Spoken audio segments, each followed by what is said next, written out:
पहला कुरिन्थियों उसका 11वां अध्याय और उसका 1 वचन। कोई जन पढ़े पहला कुरिन्थियों 11 अध्याय और 1 वचन जी। ऐसा लिखा हुआ है, एक प्रभु का संत है जिसका नाम है पौलुस। क्या नाम है? एक प्रभु का संत है, एक दास है प्रभु का, और प्रभु का दास एक बात को लिख रहा है। वो क्या कह रहा है? मेरी सी चाल चलो। चाल का क्या मतलब है? मेरी सी चाल चलो। कोई कह सकता है अपने जीवन में कह सकता है जैसे मैं सीधा आदमी हूं, जैसे मैं सच्चा आदमी हूं, ऐसा कोई बन के दिखाओ? कोई कह सकता है? आज के जमाने में अपनी गारंटी में कह सकता है जैसा मैं हूं वैसा ही तुम बन जाओ, क्योंकि आदमी को मालूम है कि वो कहीं ना कहीं गलत है। लेकिन पौलुस प्रेरित इस प्रकार बोलते हैं। क्या बोलते हैं पौलुस प्रेरित? पढ़ेंगे जी। लिखा हुआ है तुम मेरी सी चाल चलो क्योंकि मैं यीशु मसीह की चाल चलता हूं। हालेलुया। वो कह रहा है मेरी चाल चलो क्योंकि मैं यीशु मसीह की चाल। आप और मैं सोचिए, हम इस चर्च में आए हुए हैं आराधना करने के लिए। आज फादर्स डे पर आए हैं। हम अपने बाप से सीखें कि हमें कैसे चलना चाहिए। हम अपने बाप से सीखें कि मुर्दे कैसे जलाए जाते हैं। हम अपने बाप से सीखें कि दौलतमंद कैसे बनते हैं। हमारा बाप बड़ा दौलतमंद है। हालेलुया। हमारा बाप कोई छोटा मोटा व्यक्ति है? हमारा बाप बहुत पैसे वाला है। हालेलुया। हाँ, एक व्यक्ति मुझसे कहने लगा, पादी साहब एक व्यक्ति ऐसे कहने लगा मुझे देख के, पादी साहब के पास तो बहुत पैसा है। ऐसे एक व्यक्ति ने मुझसे बोला नोएडा में। मैंने बोला मालूम है मेरे बाप के पास बहुत पैसा है और उसी से मुझे मिलता है। Hallelujah, hallelujah.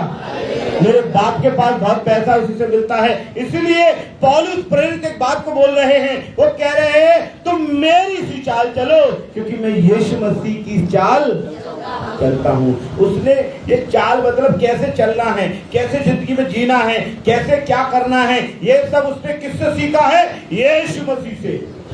किसने? पौलुस ने। कैसे चलना है, कैसे रहना है, कैसे एक मसीही जिंदगी को जीना है, ये उसने पौलुस प्रेरित से सीखा है। जबकि पौलुस प्रेरित का यीशु मसीह से व्यक्तिगत रूप में कभी आमना सामना नहीं हुआ। पौलुस ने कभी यीशु को देखा नहीं है। पौलुस ने यीशु के साथ कभी बैठकर खाना नहीं खाया।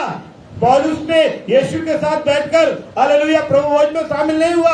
पौलुस को नहीं मालूम कब पकड़वाया गया। पौलुस तो तब आया जब यीशु मसीह का नाम फैलता गया, फैलता गया, फैलता गया, फैलता गया। तो उसने बोला यार बड़ा यीशु मसीह का नाम फैल रहा है। जितने यीशु मसीह के मानने वाले हैं, चाहे औरत हो चाहे आदमी हो, सबको मैं जेल खाने में बंद करा दूंगा। पता नहीं कौन सा नया धर्म ले आए हैं। हम तो यहूदी लोग हैं, हम यहोवा परमेश्वर को मानने वाले हैं। हमारे पास व्यवस्था है, शास्त्री हैं, लेवी हैं, फरीसी हैं। और ये कौन नया व्यक्ति आ गया है? यीशु। कौन नया व्यक्ति आ गया है? और मालूम है क्या हुआ? एक बार वो यीशु मसीह के मानने वालों को पकड़ने के लिए प्रेरितों का 9 अध्याय में लिखा हुआ है कि उन्होंने गवर्नमेंट से लेटर लिया, सरकार से पत्र लिया। सरकार से पत्र क्या लिया? जितने लोग यरूशलेम में यीशु के मानने वाले हैं, मुझे गवर्नमेंट से आदेश दे दो, मैं उनको पकड़ में जेल में बंद। और वो पत्र लेके भाग रहा है घोड़े पे। अचानक बहुत तेज रोशनी चमकी, घोड़ा घबरा गया और गिर गया। गिरने के बाद ऊपर से आवाज आई, हे साउल, उसका नाम पहले साउल था, हे साउल तू मुझे क्यों सताता है? उसने बोला हे प्रभु तू कौन है जिसको मैं सताता हूँ? उसने बोला मैं यीशु हूँ जिसको तू। यीशु से उसकी मुलाकात हो गई। यीशु से मुलाकात हो गई। और यीशु से मुलाकात होने के बाद उसने पत्री में 3 जगह लिखा है। पूरी बाइबल में 3 जगह लिखा हुआ है। पहला कुरिन्थियों 4 अध्याय में, फिलिपियों 3 अध्याय में, और एक ही बात को लिखता है मेरी सी चाल चलो क्योंकि मैं यीशु मसीह की चाल। अब यीशु मसीह की कौन सी चाल है? आकर वो सोचते हैं हम अपने पादी साहब से सीखेंगे कैसे प्रार्थना करनी है। हम अपने पादी साहब से पूछेंगे, हम अपने पड़ोसी से पूछेंगे, हम उनसे पूछेंगे, हम उनको देखेंगे। और बहुत से लोग कहते हैं आज फादर्स डे पर मैंने कई लोगों को देखा है, आज फादर्स डे पर वो स्टेटस में 2 लोगों की फोटो लगा रहे हैं, एक अपनी और अपने एक पादरी साहब की। वो अपनी फोटो लगाते हैं, अपने पापा की फोटो लगाते हैं कि मेरे पापा हैं, हैप्पी फादर्स डे। दूसरा, अपने फादर साहब की फोटो लगाते हैं कि ये मेरे आत्मिक पापा हैं, लेकिन वो किससे सीखना है? वही पापा से सीखना है और किसी पापा से सीखने की जरूरत नहीं है। हालेलुया। और यीशु मसीह क्या सिखाना चाहते हैं? मत्ती 11 का 29 पढ़ेंगे, क्या बोलेंगे? 29, मत्ती 11 का 29 पढ़ना जी, जल्दी पढ़ेंगे कोई। मेरा जुआ अपने ऊपर उठा लो। यीशु ने कहा मेरा जुआ अपने ऊपर उठा लो और मुझसे सीखो। किससे सीखो? यीशु ने क्या बोला? यीशु मसीह ने क्या बोला? मुझसे, किसी और से सीखने की जरूरत।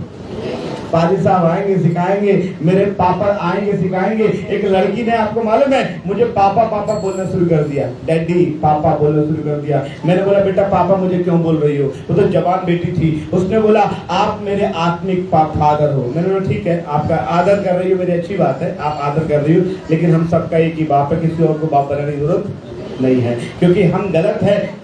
चला जिसको मानते हो, एक व्यक्ति एक सत्संग में जाया करते थे, मुझे याद है हमारे घर पे नमकीन और बिस्किट देने आया करते थे। वो एक व्यक्ति सत्संग में जाया करते थे और बड़े सत्संग में जाके वो पापा जी गुरु जी को बोलते थे। बड़े सत्संग में जाते पापा पापा बोलते। एक बार क्या हुआ, गुरु जी बलात्कार के केस में जेल में बंद हो गए। अभी वो आया तो वो पहले वो जो उनका अभिवादन होता था, जैसे हम जय मसीह की कहते हैं, उनके सत्संग में कुछ अभिवादन सिखाया जाता होगा, उस अभिवादन को करा करता था, नमस्ते नहीं करता था। मैं उससे नमस्ते करता था। एक दिन वो आया, मुझसे नमस्ते करने लगा। मैंने बोला क्या बात है, तुम आज गुरु की जय नहीं बोल रहे? तो उन्होंने बोला वो जेल में बंद है। वो जेल में। मैंने बोला इसीलिए मैं एक बात बताना चाहता हूँ, आप उससे सीखो जो कभी जेल में बंद, उससे सीखो जो कभी दारू पिया हुआ नहीं मिलेगा, उससे सीखो जो कभी गलत काम करता हुआ, और वो है प्रभु यीशु मसीह। Hallelujah, hallelujah. यीशु मसीह ने कहा मुझसे सीखो। एक व्यक्ति की डेथ हो गई, कुछ लोग तीसरे दिन की प्रार्थना में आए और बोलने लगे, सब बोलते हैं अच्छा अच्छा, मरने के बाद सब बोलते ना अच्छा था अच्छा था। तीसरे दिन की प्रार्थना चल रही थी, एक व्यक्ति खड़े हुए और उन्होंने बोला मैंने जो भी कुछ सीखा है इससे सीखा है। मैंने बाद में उससे बोला चाय के वक्त कि जो भी सीखा तूने बेकार ही सीखा है। और आज तक उस व्यक्ति का नाम नहीं बता रहा, वो कभी फलवंत, आज भी वो बेकारी है। आपको कैसे तरक्की पाना है, आपको कैसे सामर्थ पाना है? एक मसीही व्यक्ति, वचन में लिखा हुआ है, एक आग के समान होना चाहिए। एक मसीही व्यक्ति कैसे होना चाहिए? आग को छुएंगे क्या होगा? आग को छुएंगे क्या होगा? जल जाएंगे। एक ईसाई व्यक्ति, मैं ईसाई नहीं बोल रहा, हम मसीह शब्द लिखा हुआ है। ईसाई लोग तो पता नहीं किसने ईसाई नाम दे दिया, ईसाई नाम पूरी बाइबल में नहीं है। हम ईसाई लोग नहीं हैं, हम मसीह लोग हैं। और मसीह लोग के बारे में बताना चाहता हूँ, मसीही व्यक्ति को एक आग की तरह होना चाहिए। और आग बनने के लिए, सामर्थ्य बनने के लिए, आशीष पाने के लिए, तरक्की पाने के लिए, करोड़पति अरबपति बनने के लिए 4 बातें करना सीखना पड़ेगा यीशु से। किससे सीखना पड़ेगा? यीशु से। यीशु से 4 बातें सीखना पड़ेगा। आइए हम निकालेंगे मत्ती रचित सुसमाचार, उसका 6वां अध्याय। 4 बातें यीशु से सीखेंगे, यीशु मसीह से 4 बातें सीखेंगे। और मत्ती 6वां अध्याय का 3 हेडिंग है। आप बताएंगे क्या क्या हेडिंग है, कोई बताए? मत्ती उसका 6 अध्याय है, उसका 3 हेडिंग है। हेडिंग लिखा हुआ है, हेडिंग क्या है जल्दी बताइए, कोई तेज आवाज में। पहला चीज क्या है? दान। दूसरा चीज क्या है? प्रार्थना। तीसरा चीज क्या है? उपवास। और चौथी चीज मैं आपको बताना चाहता हूँ, बाइबल पढ़ना। हालेलुया। यीशु मसीह से 4 चीजें सीखेंगे, किसी और से सीखने की जरूरत नहीं है। अच्छी बात है, भैया ने बोला, लेकिन हमें कोई और जाकर सिखाएगा नहीं कि हम लखनऊ गए तो वहां से सीखा उपवास कैसे करना चाहिए, हम कलकत्ता गए वहां से सीखा प्रार्थना कैसे चाहिए। ये सब यीशु ने बताया है। और यीशु मसीह किसी चाल, यीशु मसीह से सीखना है, किसी और से सीखने की जरूरत है? यीशु सिखा रहे। यीशु मसीह ने पहली चीज क्या बोला? दान। क्या लिखा हुआ है 6:3 में? जब तू दान करे। अब आप बोलेंगे प्रार्थना की शुरुआत आप दान से कर रहे हो, अरे दान से करो, दान का नाम लोगे भाग जाएंगे लोग। नहीं, यीशु मसीह ने बोला है। आप देखिए मत्ती 6 अध्याय निकालो, उसमें पहला चीज क्या होनी चाहिए? प्रार्थना। होना चाहिए नहीं होना चाहिए मेरे भाइयों? कलीसिया सुने, पहली चीज क्या होनी चाहिए? लेकिन पहली चीज क्या दे दी यीशु ने? किसने बोला? मैंने लिखा बाइबल, परमेश्वर की प्रेरणा से लिखी गई पुस्तक है ये। और यीशु मसीह ने पहली चीज क्या बोला? दान। और मेरे पास ये बाइबल है और इसमें सब लाल लाल लिखा हुआ है। इसका मतलब, लाल का मतलब क्या है? यीशु मसीह ने बोला शब्द है। यीशु मसीह के सब पहला शब्द क्या है? मत्ती 6:3 में क्या लिखा हुआ है? परंतु जब तू दान करे। यीशु मसीह ने तरीका बताया, जब तू दान करे तो किसी को मालूम होना। आजकल तो लोग दान देके कहते हैं हमारे पास पैसा आए थे और हम हर हफ्ते उन्हें 100 रुपया देते हैं। हमारे पास पैसा आए थे, हम तो हर महीने उनको 2000 रुपया देते हैं। हमारे पास पैसा आए थे, हम तो हर महीने 3000 रुपये देते हैं दशमांश के। हम तो हर महीने 5000 रुपये दशमांश के देते हैं। और मेरा पड़ोसी तो 500 रुपये भी नहीं देता। Hallelujah, hallelujah. मैं एक बात बताना चाहता हूँ दान के विषय में, ज्यादा नहीं बोलूंगा। जो नहीं देता वो गाता ज्यादा, जो देता वो कहता नहीं है। मैंने आदत देखी है, अजमाई हुई बात बता रहा हूं। अब यीशु मसीह ने क्या बोला? जब तू दान करे। यीशु मसीह चाहते हैं कि आप पैसे वाले बन जाएं। यीशु मसीह क्या चाहते हैं? आप पैसे वाले बन जाएं। पैसे वाले कैसे बनेंगे? जब आप बोएंगे तो काटेंगे, जब आप बोएंगे तो, जब आप बो ही नहीं रहे। आप देखिए, जो व्यक्ति नहीं देता, दान नहीं देता, वो जीवन भर कंगाल रहता है। जो दशमांश निकालने जिसने शुरू कर दिया, दशमांश किसे दिया जाता है? हमारे परमेश्वर को। लेकिन हम पास्टर के पास लाते हैं, लेकिन ये पहुंचता कहाँ पे?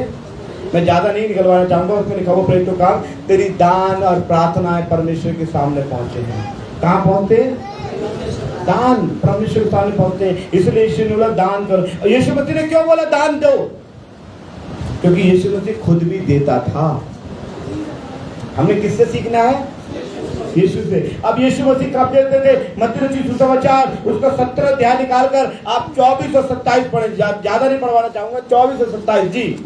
हाँ, मत्ती 17 का 24 और 27 पढ़े। जब वे कफरनहूम में पहुंचे, जब वो कफरनहूम में पहुंचे तो मंदिर का कर लेने वाले ने, हाँ, मंदिर में दान लेने वाला, कर लेने वाला आया यीशु मसीह के चेले के पास और आके यीशु मसीह से के चेले से पूछने लगा, तेरा गुरु दान देता है मंदिर में? यीशु मसीह क्या बोलने लगा? हेलो, सुन रहे? Hallelujah, hallelujah. यीशु मसीह से क्या कहने लगा? तेरा गुरु दान देता है। तो उसके चेलों ने उससे बोला यीशु मसीह से, प्रभु क्या दान देना चाहिए? यीशु मसीह ने बोला हाँ, क्यों नहीं देना चाहिए? यीशु मसीह ने बोला सामने जाओ और एक, क्योंकि यीशु मसीह के पास पैसा तो था नहीं, यीशु मसीह बोले थे सामने तालाब में जाओ और एक क्या करना, बंसी डालना, और जैसी मछली निकलेगी, जो मछली पहले फंसेगी, उस मछली के पेट में सिक्के रखे हुए हैं, जाके उनको दे देना दान मेरी तरफ से। तो यीशु मसीह ने क्या किया? यीशु मसीह ने दान दिया। Hallelujah, hallelujah. इसलिए मैं बताना चाहता हूँ, यदि आप पैसे वाले बनना चाहते हैं, आप बोना शुरू कर दीजिए। मैं ज्यादा नहीं बोलूंगा दान के विषय में। Hallelujah, hallelujah. कई लोग ऐसे हैं प्रार्थना में, चर्च में आते हैं, मैं कह रहा हूँ जो भी कुछ है आप बोले प्रभु मेरे पास ये है। एक बार एक औरत थी और वचन में लिखा हुआ है कि ऐसी चर्च चल रहा था, चर्च में दान पात्र रखा हुआ था और दान पात्र में लोग आके डाल रहे थे, और यीशु मसीह कहाँ बैठा था मालूम है? यीशु मसीह कहाँ बैठा था? दान पात्र के पास। अब आप सोचिए, जब आप ये घूमता है तो यीशु मसीह इसको लेके घूम रहे हैं, देख रहे हैं कितना डाल रहे, तो देख रहा है यीशु मसीह। यीशु मसीह वचन में लिखा हुआ है दान पात्र के पास बैठा हुआ था, और वो चेहरे से बोला बता सबसे ज्यादा किसने डाला? उसने बोला प्रभु बहुत लोग आ रहे हैं। अरे बहुत लोगों ने तो बहुत डाल दिया प्रभु जी। उनने बोला नहीं, एक विधवा ने सबसे ज्यादा डाला है। कि क्यों? उसने तो बस 2 दमड़ी डाली थी, अठन्नी डाली है, मान चलो अठन्नी डाल ली, और अठन्नी को तुम ज्यादा बोल रहे हो। उसने बोला उस विधवा के पास यही अठन्नी थी और कुछ था ही। लोगों ने अपने करोड़ों में से लाख रुपए दे रहे, कोई बड़ी बात नहीं है, उसके पास जितना था उतना दे दिया। उसने ये नहीं सोचा अब दुआ खत्म हो जाएगी, मैं कैसे जाऊंगी, पैदल कैसे जाऊंगी, मैं बड़ी बूढ़ी हूं, मुझ पर चला नहीं जाएगा, मेरे पास अठन्नी तो थी, मैं क्या खाना खाऊंगी। हमारे पास हम लोग देते क्यों नहीं है मालूम है? हम सोचते हैं हमारे पास तनख्वाह तो है पूरे महीने की 10,000 5,000, हम क्या खाएंगे, क्या देंगे, क्या बचाएंगे, इसी में लगे रहते हैं। उस औरत ने कभी, और यीशु मसीह ने बोला इसी ने ज्यादा डाला है। हालेलुया। आपको मालूम है यीशु मसीह ने बोला जब दान गिना जाएगा ना स्वर्ग के राज्य में, तो इस औरत का सबसे ज्यादा गिना जाएगा। हालेलुया। परमेश्वर बताना चाहता है, यीशु मसीह कह रहा है मुझसे सीखो। तो यीशु ने पहला क्या चीज बताया? दान। दूसरी चीज क्या बताई यीशु ने? दूसरी चीज क्या बताई? हाँ, मत्ती 6:5 में क्या लिखा हुआ है? लिखा हुआ है जब तू प्रार्थना करे। क्या लिखा हुआ? पढ़े जल्दी से। जब तू प्रार्थना करे। अब यहाँ पर लिखा हुआ जब तू दान दे, जब तू प्रार्थना करे। प्रार्थना करने के विषय में अभी थोड़ी देर अभी पहले मनु भाई ने बताया, मालूम है हम दान की बात करते तो दान में आता हम क्या बोलते हैं? दशमांश। दान में क्या बोलते हैं? इसका मतलब कमाई का 10वां हिस्सा जरूर प्रभु को देना चाहिए। अब प्रार्थना का 10वांश कितना हुआ? एक दिन में कितना घंटा होते? एक घंटे कितना घंटा होता है? 24 घंटे। और 24 घंटे में से 10वांश कितना हुआ? 2 घंटे। कितना लोग हैं 2 घंटे 40 मिनट प्रार्थना करते हैं? अगर आप 2 घंटे 40 मिनट प्रार्थना करते हैं तो कोई एहसान नहीं करते। समय दिया है, समय का जितना दिया है उसी का उतना वापस कर रहे हो। अगर आपने 3 घंटे प्रार्थना की तो इसका मतलब क्या है? आपने 20 मिनट प्रभु पे उधार कर दिए। आपने 4 घंटे प्रार्थना की, इसका मतलब आपने 1 घंटा 20 मिनट प्रभु पे उधार। अगर आपने 5 घंटा प्रार्थना रोज की, इसका मतलब 2 घंटा 20 मिनट प्रभु पे उधार कर दिया है। इसका मतलब जितना प्रार्थना करोगे 2 घंटा 40 मिनट के अलावा वो प्रभु पर आपने क्या कर दिया है? उधार कर दिया। हम जाते ना बनिया की दुकान पे, साहब हमें कुछ सामान दे दो, हमें साहब कुछ सामान दे दो। वो बनिया क्या कहता है? अभी डायरी निकालता हूँ, डायरी निकाल। ओह तेरा इतना हिसाब पुराना बाकी है, पहले ये तो दे दे तब तो नया दूंगा। बोलता नहीं बोलता? आप प्रार्थना के लिए जाते, प्रभु जी मैं बीमार हूँ, प्रभु जी मुझे चंगाई दे दे। परमेश्वर कह रहा अच्छा ठीक है देखता हूँ तेरा लिखा हो कितना। ओ रोज 15 मिनट प्रार्थना की, 10 मिनट प्रार्थना की, 10 मिनट 15 मिनट। अरे भैया 2 घंटा 40 मिनट के हिसाब से अगर देखा जाए, तूने 10 मिनट प्रार्थना की तो 2 घंटा 30 मिनट तो मेरे निकलना है तेरे पे। पहले उससे तो तू दे दे। तू 10 मिनट की प्रार्थना से चंगाई मांग रहा है, तू 10 मिनट की प्रार्थना से दुष्ट आत्मा से छुटकारा मांग रहा है, तू 10 मिनट की प्रार्थना से चाह रहा है मुकदमे में जीत हो जाऊं, तू 10 मिनट की आधा घंटे की प्रार्थना से चाह रहा है ओ मैं ऐसा बन जाऊं कि लोग को हाथ रखूं और मुर्दे ठीक हो जाए। यीशु मसीह कह रहा उधार चुका दे। पहले क्या कर दे? उधार चुका दे। कितना यीशु मसीह ने उधार है? वे व्यक्ति ने बोला हमारे पापा पादी साहब हमारे पापा 50 साल की उम्र में चले गए थे। उन्होंने बोला हाँ। परमेश्वर ने बोला मेरा समय तूने दिया नहीं इसलिए मैंने ले लिया समय से पहले। अब नहीं, पहले पुराना चुकाओगे ना, समय वापस करना उसका। वो अपना समय अगर ले लेना तो हम 2 दिन भी जिंदा ना रहे। उसका समय देखिए कितना समय आप उसने ले लिए, आपने उसका ले रखा है 2 घंटे 40 मिनट से। आपने पादरी को तो 10वांश दे दिया, वो 10वांश परमेश्वर कह रहा है इसने 10वांश तो दिया ठीक है मैं मानता हूं, लेकिन 2 घंटा 40 मिनट कहां प्रार्थना की? इसलिए वचन में जब 100 में लिखा हुआ है सुबह भी प्रार्थना कर शाम को भी प्रार्थना कर, तू नहीं जानता कौन से समय की प्रार्थना तेरे काम आएगी। 100 में 11 अध्याय में लिखा हुआ है सुबह भी प्रार्थना कर और शाम को भी प्रार्थना कर, तू नहीं जानता कौन से समय की प्रार्थना तेरे काम। आपको मालूम है कौन से समय की प्रार्थना काम आएगी? एक बार मैं एक मोटरसाइकिल पे जा रहा हूँ मोटरसाइकिल पे, अचानक क्या हुआ, एक बहुत बड़ा एक्सीडेंट होते होते बचा। एक मैं जा रहा था, एक गली में से एक व्यक्ति आया, बहुत तेज थी और मैंने बोला प्रभु क्या हुआ? मैं भी घबरा गया उसको देख के। बहुत तेज उसने मेरी गाड़ी में टक्कर मार दी थी गाड़ी में टक्कर। और मैंने सोचा कि मैं तो बहुत दूर जा रहा हूँ, क्या होगा? मैंने गाड़ी उठा के देखी, मेरी गाड़ी पे सच बता रहा हूँ हल्की सी मामूली सी खरोच थी, बहुत जो ना दिखाई देने वाली, और उसका पहिया पूरा मुड़ गया। जब मेरे पे टक्कर मारने आया तो उसकी स्पीड ज्यादा थी, उसकी गाड़ी मुझे टक्कर लगनी चाहिए थी, उसका पहिया पूरा मुड़ गया, हैंडल मुड़ गया। और फिर लोग आके देखने लगे, मेरी गाड़ी उठा के देखने लगे। तो एक व्यक्ति ने कहा, मुस्लिम व्यक्ति थे, उन्होंने बोला अरे पता ना तुम्हारी कौन सी दुआ, किसकी दुआ तुम्हारे काम नहीं तो तुम्हारे हाथ पैर टूट जाने थे। मालूम है दुआ वचन में लिखा हुआ है, सुबह प्रार्थना कर, शाम को प्रार्थना कर, कौन सी दुआ तेरे काम आ जाएगी। और 2 घंटा 40 मिनट होते हैं। तो मैं सोचता हूँ एक विश्वासी को, एक नॉर्मल विश्वासी को कम से कम 3 घंटा प्रार्थना करना चाहिए। आप 3 घंटा प्रार्थना कैसे कर सकते हैं? कोई बताए तरीका? किसी को तरीका मालूम है कैसे कर सकते हैं? फिल्म देख सकते हैं 3 घंटे की? 3 घंटे की फिल्म देख सकते हैं? हाँ, फिल्म देख सकते हैं 3 घंटे की। हाँ, प्रेज़ द लॉर्ड। कुछ लोग ऐसे बातें कर रहे थे, आज मैंने सुना, आज सुना सुबह, अरे आज वो पठान फिल्म आ रही है, कब आएगी? आज शाम को आएगी, सुबह आएगी, ऐसे बात कर रहे थे। आ जाएगी? ओके ठीक है, बता रहे भैया आ जाएगी। तो ऐसे बात कर रहे थे, आज आएगी पठान फिल्म, रात को उसे देखना है। और अगर रात को प्रार्थना के लिए बोल दे तो है क्या हो जाएगा? इसलिए मेरे प्रिय मैं आपको बताना चाहता हूँ, आप परमेश्वर से वायदा करना है। हालेलुया। आज प्रभु से वायदा करना है। कितने लोग बीमारी से छुटकारा चाहते हैं? हालेलुया।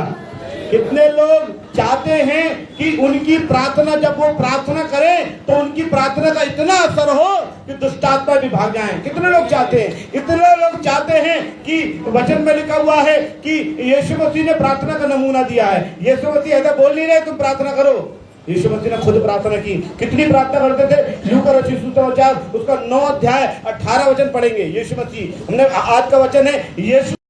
Hallelujah, hallelujah. पढ़े बेटा उसको थोड़ा थोड़ा, लूका 9 का 18। जब एकांत में प्रार्थना करना, यीशु मसीह के लिए लिखा हुआ है, जब वो एकांत में प्रार्थना कर रहा था कि यीशु मसीह कह रहा तुम करा करो। आजकल बहुत से लोग कहते हैं तुम ये किया करो, तुम वो किया करो। भाई तुम क्या करोगे? कि हम तो ऑर्डर चलाने के लिए। यीशु मसीह क्या कह रहे हैं? हेलो, यीशु मसीह ने क्या बोला? जब वो प्रार्थना कर रहा था एकांत में, यीशु मसीह प्रार्थना करता है। और बाइबल में लिखा हुआ है जब शाम होती थी, अंधेरा होते ही वो चला जाता था प्रार्थना करने के लिए एकांत में, और सुबह तक प्रार्थना करता था। सोता नहीं था यीशु मसीह कभी सोता? खैर वो तो परमात्मा है, वो तो ना सोएगा, कोई बात नहीं। हमें तो नींद आती है, नहीं ठीक है, तुम्हें नींद आती है, लेकिन यीशु मसीह पूरी रात प्रार्थना करता था। क्या करता था? पूरी रात प्रार्थना करता था। और प्रार्थना करके जैसे सुबह निकल के जाता था, उसकी परछाई किसी पे पड़ जाती थी तो वो क्या हो जाता था? ठीक हो जाता था। एक अन्य धर्म की पुस्तक है, बाइबल नहीं, एक अन्य धर्म की पुस्तक में तो ये तक लिखा हुआ है यीशु मसीह के बारे में कि यीशु मसीह एक बार जा रहे थे, यीशु मसीह जा रहे थे और एक प्रार्थना कर लिखा हुआ था कि वो, किसी ने बोला कि वो पूरी रात प्रार्थना करके यीशु मसीह जा रहे थे। एक बंजर खेत में निकल गए। वो कैसे निकल गए? बंजर खेत में निकल गए। और जैसे ही बंजर खेत में वो निकल कर गए, शाम तक उसमें बहुत घास आनी शुरू हो गई। उसमें लोगों ने बोला कि एक अन्य धर्म की, मैंने एक अन्य धर्म के व्यक्ति, मसीह धर्म में नहीं, एक अन्य धर्म की उसमें पढ़ा कि यीशु मसीह में इतनी ताकत थी कि प्रार्थना करके जाते थे तो वचन में लिखा उसकी परछाई से लोग ठीक। उसने कुछ कहा नहीं, उसका कपड़ा छूने से लोग ठीक। क्यों हो रहे भाई? क्योंकि रात भर प्रार्थना में वो चार्ज हो गए। क्या हो गए? चार्ज। आप और हम चार्ज नहीं होते, आप और हम चार्ज नहीं होते, और इसलिए फुस हो जाते। जैसे मोबाइल में 10% बैटरी हो, कितनी? 10% बैटरी कितनी चलेगी? कोई बता है? एक बार क्या हुआ, अब मैं उसका उदाहरण दे सकता हूँ। एक बार हम और एक पाजी साहब से कहीं जा रहे थे, तो मेरी बैटरी फुल थी मोबाइल की। उसने बोला पाजी साहब सफर में जा रहे हैं, मैं भी बैटरी फुल करूंगा। मैंने ठीक है, कि घर से निकल कर आया। उन्होंने स्टेशन पे लगा लिया। कहाँ पे निकाल लिया? स्टेशन पे। इतने में ट्रेन का अनाउंस हो गया 10 मिनट बाद कि फलानी ट्रेन इतने नंबर प्लेटफॉर्म पर आने वाली है। मैंने बोला अरे इस पे आ रही थी ट्रेन, अब तो वो 6 नंबर पे आएगी। एक काम करो कि क्या करना, ओ चलो उधर भागे। हम लोग लेके मतलब जा रहे हैं जल्दी। उधर भाई साहब मोबाइल में से चार्जर निकाल लूं। और मालूम में क्या हुआ कि जैसे ही वो मोबाइल में से चार्जर निकाल लूं, ले गए। जैसे ट्रेन में बैठे तो वो ट्रेन में भी आजकल आ रहा है चार्ज करने का, लेकिन वो जिस डब्बे में हम थे उसका चार्जर खराब था। वो कह रहा भाई साहब मेरी तो 10% बैटरी है, तुम बढ़ियाओ गाने सुनते हुए मोबाइल देखते हुए सफर कर लोगे बम्बई का। मेरा तो 10% मैंने घर से चार्ज करके क्यों नहीं लाया? अरे ये भाई साहब बस पूछो, बस समय नहीं मिल पाया। आज वैसे लोग कहते हैं प्रार्थना क्यों नहीं करी? समय नहीं मिल पाया। कितना चार्ज है? 10%। इसलिए तो खुद सो, इसलिए तो क्या हो, खुद सो रहे हो। अगर पूरा चार्ज होते तो उससे काम होता। यीशु मसीह पूरी रात प्रार्थना करते थे, इतना चार्ज हो जाते थे। ओ कोई छू भी रहा है ना कपड़ा, मैंने क्या बोला, मसीह लोगों को एक आग होना चाहिए। जैसे ही शैतान छुएगा बोलेगा जल जाऊंगा, ये बड़ा प्रार्थना करने वाला व्यक्ति है। शैतान छूते ही क्या बोलेगा, अरे मैं तो जल जाऊंगा, मेरा हाथ जल गया, ये तो प्रार्थना करने वाला व्यक्ति है। पौलुस जब जाता था ना, उससे सांप भी चिपक जाता था, और कलाम में लिखा हुआ है सांप ने 2-3 बार डस लिया इसको, पौलुस ने। लोग कह रहे मर जाएगा, ये तो मर जाएगा, आज मर जाएगा। पता चला सांप मर गया। क्यों मर गया सांप? क्योंकि भाई तुम किसको छू रहे हो? जो पूरा चार्ज रहता है। हालेलुया। 10 मिनट वाले को छूओगे तो क्या हो जाएगा? 10 मिनट वाले को छू लोगे, उसका तुरंत फोन आ जाएगा, पादी साहब मैं आज गया था, दावत में गया, जब से दावत में आया हूँ मुझे बड़े सपने से आ रहे हैं, सर घूम रहा है, और ये हो रहा है और वो हो रहा है, और पादी साहब दुआ कर दो। पादी साहब बोलेंगे ठीक है प्रार्थना करेंगे। फिर पादी साहब ने प्रार्थना कर दी, 10% बैटरी पादी साहब की चली गई, 10% हुआ, 20% है। एक दिन ठीक रहेगा, दूसरे दिन फिर खुश हो जाएगा, दूसरे दिन फिर खुश हो जाएगा। इसलिए क्या करना है, रोज। कुछ लोग तो क्या करते हैं, मोबाइल से उदाहरण दे रहा हूं, कुछ लोग तो क्या करते हैं, रात भर मोबाइल लगा के रखते हैं चार्ज में। गलत तो नहीं कर रहा मैं? कई मोबाइल ऐसे रात भर क्या करेंगे, वो स्विच ऑफ करके या कैसे भी करके रात भर चार्ज करते रहते हैं, ताकि सुबह उनको चार्ज क्या हो जाए। आप अपने जीवन में सामर्थी मसीही बनने के लिए, ऐसे मसीह बनने के लिए कि शैतान आपको छू ना सके, कितनी देर आप चार्ज करते हैं अपने आप को? हेलो हेलो हेलो, कितनी देर चार्ज करते हो? कितनी देर? हाँ फिर थोड़ा एक बोले 2 घंटा, और 2 मिनट है 2 घंटा है, क्योंकि 2 का समझ नहीं आ रहा। 2 टाइम मैं कहता हूँ इस बात पे बाइबल के अनुसार लिखा हुआ है, सुबह बीज बो, शाम को बीज बो। और दाऊद राजा कहते हैं मैं दिन में 3 बार प्रार्थना करता हूँ। एक व्यक्ति दिन में 5 बार प्रार्थना करता हूँ। एक व्यक्ति था जो दिन में 3 बार प्रार्थना करता था। सप्ताह में 3 बोले वो उपवास बहुत रखता था और प्रार्थना बहुत करता था। और उस प्रार्थना वाले व्यक्ति को को उठाकर का फेंक दिया भूखे शेरों के सामने। किसके सामने? और वो व्यक्ति कौन था मालूम है? प्रार्थना करने वाला व्यक्ति था, बहुत प्रार्थना करता था। राजा ने मना कर दी थी, अरे प्रार्थना नहीं करना, तो कह रहा मैं तो करूंगा। और राजा ने चर्च बंद करवा दिया। उसने बोला चर्च ही तो तू बंद करवा दिया। वो दरवाजे अपने ऊपर अट्टे पे गया, उपरोटी कोठरी पे, और उसने खिड़की खोली, ऐसी खिड़की खोली कि जिसका खिड़की का दरवाजा चर्च की तरफ होता था। खिड़की का मुंह किधर आता था? उधर की तरफ ही वो प्रार्थना करता था। दिन में 3 बार प्रार्थना कर रहा है। राजा बुला रहा है, आजा, तो कर थोड़ी देर में आ रहा हूँ, प्रभु से बात कर रहा हूँ मैं। 3 बार प्रार्थना कर रहा, 3 दिन में 3 बार प्रार्थना करने वाला व्यक्ति को क्या वो उठाकर रह जाएगा? अच्छा मानेगा नहीं तो प्रार्थना करे, शेर के सामने डाल दिया। राजा को खलबली हो गई। राजा जाके देखता है, वो कहता है दानियल दानियल, वो आवाज देता हाँ।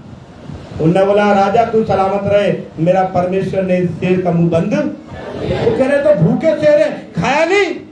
भूखे शेर भी सोच रहे होंगे आज तो मैं जाऊंगा। आपको मालूम है शेर के जीभ में कांटे कांटे से होते हैं, और शेर गया होगा और जैसे उसने उसका पैर से चाटने शुरू करा होगा, उन्होंने बोला इसमें आग है, इसमें क्या है? आग है, मैं जल जाऊंगा। शेर भी कोने में बैठ गए। उन्होंने बोला छूंगा नहीं, क्योंकि ये चार्ज व्यक्ति है। हालेलुया। आप अगर अपने जीवन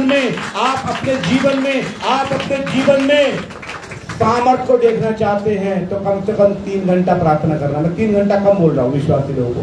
3 घंटा प्रार्थना करेंगे तो 2 घंटा 40 मिनट तो उसका हो गया, वापस कर दिया आपने। आपको उतनी जिंदगी मिल जाएगी, जितनी प्रार्थना करोगे उतना लंबा जिंदगी आपको। 3 घंटा प्रार्थना करेंगे फिर क्या होगा? बाकी के पास 20 मिनट तो उधार है। ज्यादा करोगे ज्यादा उधार कर लोगे, उसमें आप उस पर उधार करोगे, कितना करोगे? तो इसलिए यीशु मसीह ने प्रार्थना की, आपको भी प्रार्थना करना बहुत जरूरी है। और एक विश्वासी को कम से कम 3 घंटा करना। फिर चौथी बात यीशु मसीह से दी गई क्या चीज थी? तीसरी बात क्या थी यीशु की, बताइए कोई? पहला दान, दूसरा प्रार्थना, तीसरा यीशु मसीह ने कहा, एक बार की बात है कि उसके एक दुष्टात्मा आई। एक क्या आई? हेलो, एक दुष्टात्मा आई और दुष्टात्मा के लिए प्रार्थना करने की बात आई यीशु मसीह के पास कि प्रभु जी हम इसको क्यों नहीं, ये चेले आके कहने लगे यीशु मसीह से, प्रभु यीशु मसीह ये दुष्टात्मा वाला व्यक्ति है और हमने इसके लिए प्रार्थना की, लेकिन ये व्यक्ति प्रार्थना से ठीक। ओ यीशु मसीह ने बोला बस प्रार्थना की, दान दी, इसका मतलब तुम में कमी है कोई है? अगर कोई व्यक्ति कहे मैं रोटी खाता हूँ, सब्जी ना खाता हूँ, फिर है सब्जी के साथ पानी भी चाहिए, सब्जी भी चाहिए, है चाहिए नहीं चाहिए? वैसे वो यीशु मसीह को कह रहे प्रभु जी हमने मत्ती 17 अध्याय में कहानी है कि प्रभु जी एक व्यक्ति, एक बच्चा था जिसको मिर्गी का दौरा आते थे, दुष्टात्मा थी और उसको पास लेके गए चेले के पास, उस बच्चे को। चेले उन्होंने बोला यीशु मसीह के पास संग रहते ये तो जरूर इनमें भी सामर्थ होगी। चेलों ने बड़ी प्रार्थना की लेकिन वो ठीक। फिर वो किसके पास लेके गए? यीशु के पास। यीशु मसीह ने बोला तो यीशु ने क्या बोला मालूम है? यह जाति, दुष्टात्मा के लिए यह जाति बिना प्रार्थना और बिना उपवास के किसी और उपाय से नहीं निकल सकती। इसलिए प्रार्थना के साथ तीसरा कर्म है उपवास रखना बहुत जरूरी है। बहुत लोग उपवास नहीं रखते हैं। मैं आपको बताऊं बिना उपवास के सामर्थ्य भी नहीं है। प्रभु के कई, मैं डैनियल की बात कर रहा था जिसने जिसको परमेश्वर ने शेरों से बचाया, मुझे मैंने कहा सप्ताह में 21 दिन का उपवास रखता था। वो कितने दिन का? एक महीने में कितने दिन?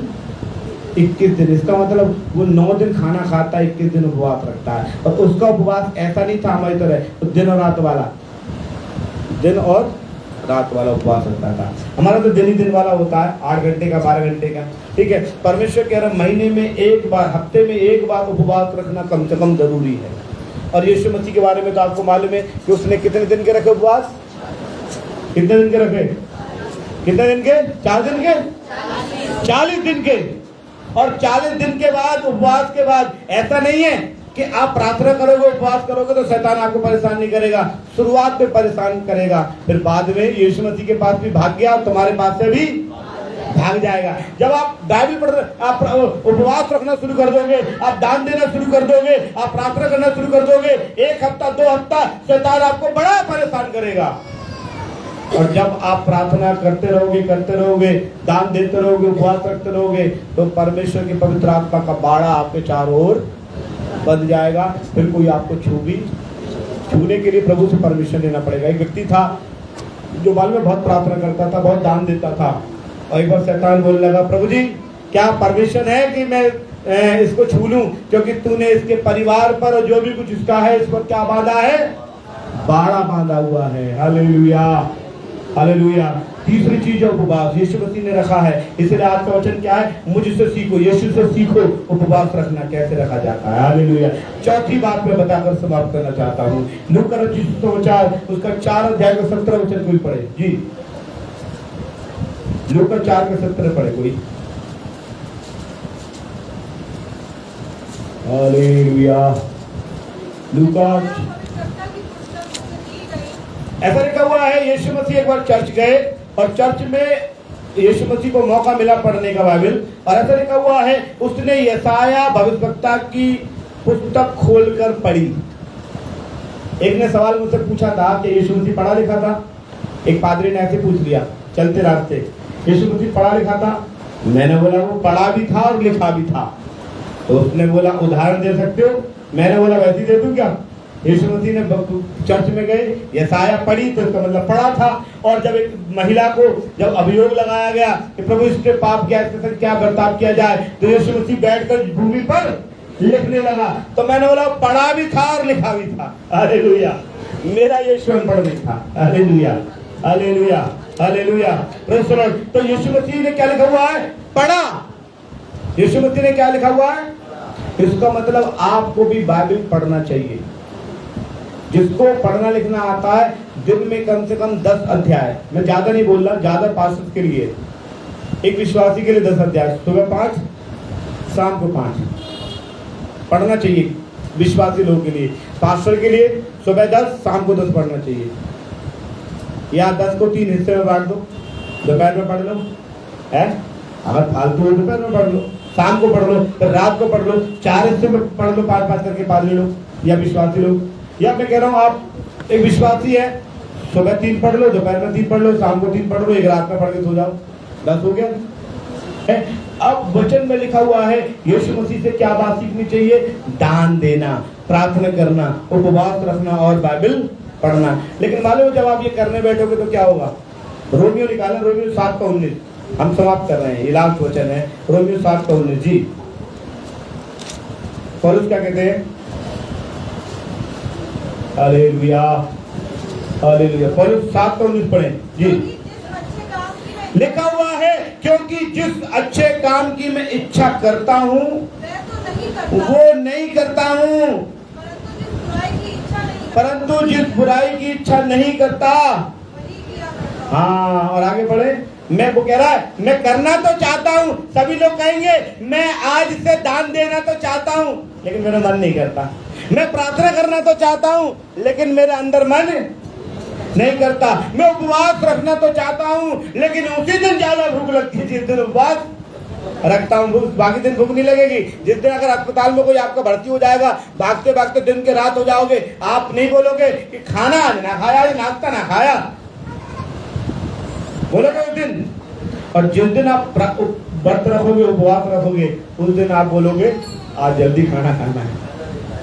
ये शैतान कराता है। आगे क्या लिखा हुआ है? क्योंकि जिस अच्छे काम की मैं इच्छा करता हूँ वह नहीं करता, परंतु जिस बुराई की इच्छा करता हूँ वही किया करता हूँ। अतः यदि मैं वही करता हूँ जिसकी मैं इच्छा नहीं करता, तो इसका करने वाला मैं न रहा, परंतु पाप जो मुझ में बसा है वो कराता है। हालेलुया। अंदर कौन क्या कराता है? पाप। हालेलुया। क्या कराता है? पाप कराता है। क्या कराता है? पाप। इसका मतलब क्या है? पाप आपको बाइबल पढ़ने से रोकेगा, पाप आपको प्रार्थना करने से रोकेगा, आपके अंदर जो बसा हुआ पाप है वो आपको दान देने से रोकेगा, प्रार्थना करने से रोकेगा, उपवास करने से रोकेगा और बाइबल पढ़ने से रोकेगा।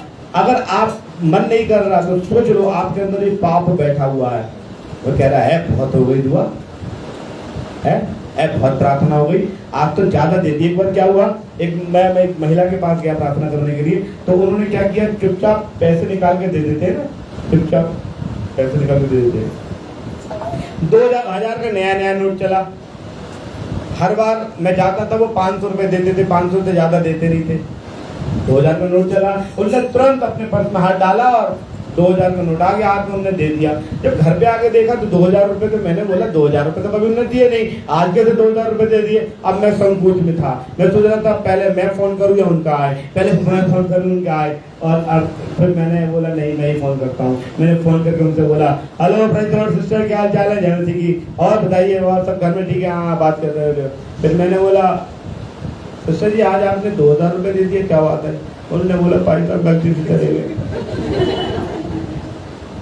में टेंशन में थी, लेकिन कोई बात नहीं मैंने दे दिया खुदा के लिए। मैंने बोला नहीं 1500 लौटा दूंगा तुम्हारे, क्योंकि तुमने बोला मैं टेंशन में हूँ थी, तो टेंशन 1500 रुपए की थी, उन्होंने 500 दे दिया, जल्दी की 5 ज्यादा क्यों चलेंगे? क्योंकि आप क्या है ये जो करने शैतान नहीं करने देगा। हनन्या सफीरा ने, शैतान ने उनके मन में डाला कि नहीं दशमांश नहीं देना, और जमीन बेची। जमीन बेचने के बाद क्या हुआ, दशमांश नहीं दिया। प्रेरितों का 5 अध्याय में लिखा हुआ है। उससे पूछा अनन्या से, उन्होंने बोला पैसा इतने की जमीन थी, बस यही थे, इतने से ज्यादा नहीं था। अच्छा, उन्होंने बोला शैतान ने तेरे मन में क्यों डाला? कौन डाल रहा है? अंदर पाप बैठा हुआ है। शैतान ने तेरे मन में क्यों डाला है कि तू झूठ बोल रहा है कितनी जमीन है? अरे हम क्या तेरे सारे पैसे छीन लेंगे? ठीक है। उन्होंने बोला अच्छा, उन्होंने बोला चल ठीक है, तुझे मालूम है तूने इतने पैसे क्या इस पैसे का कभी इस्तेमाल कर पाएगा? इतना कहते ही वो आदमी मर गया। उसकी बीबी आई, उसे नहीं मालूम, उसने बोला चुपचाप इसको ले जाओ दफनाने के लिए। उसकी बीबी आई, उन्होंने बोला हाँ भाई ये बता जमीन कितने की बिकी? कितने बता रहे वो जितने बता रहे वो सही बता रहे, उतनी की बिकी है। अब क्या बता, मर गया, अब तेरी बारी है बता। है और मालूम है क्या, वो दोनों मर गए। ऐसी घटना है नए नियम की कि बाद में लिखा हुआ वो जमीन किसकी थी, फिर बाद में वो पैसे पतरस ने भी नहीं दिए। Hallelujah, hallelujah.